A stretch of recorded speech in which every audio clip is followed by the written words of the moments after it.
தற்போது 50% வரி விதிப்புக்கு பின்னர் ரஷ்யா இந்தியாவுக்கான கதவை திறந்திருக்கிறது.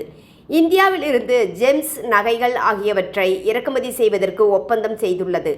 அமெரிக்கா வாங்காவிட்டாலும் ரஷ்யா போன்ற நாடுகள் இந்தியாவுக்கு ஆதரவாக களத்தில் உள்ளன. அதனால்தான் ரஷ்யா போன்ற நாடுகளை எப்போதும் இந்தியா நட்பு நாடாக அங்கீகரித்து வைத்துள்ளது. இந்தியா பாகிஸ்தான் போரின் போது இந்தியாவுக்கு ரஷ்யா ஆதரவாக நின்றது.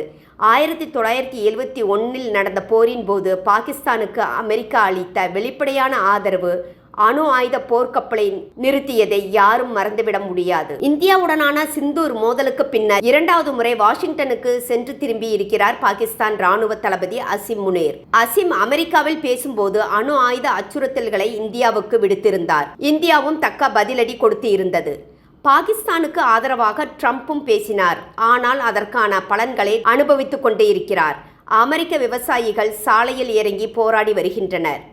தேர்தலின் போது கிராமப்புற விவசாயிகளுக்கு அனைத்து சலுகைகளும் வழங்கப்படும் என்று ட்ரம்ப் நம்பிக்கை அளித்திருந்தார். எப்படியாவது அமெரிக்க விவசாயிகள் உற்பத்தி செய்த மரபணு பொருட்களை இந்தியா தலையில் கட்ட வேண்டும் என்று பார்த்தார் ட்ரம்ப்.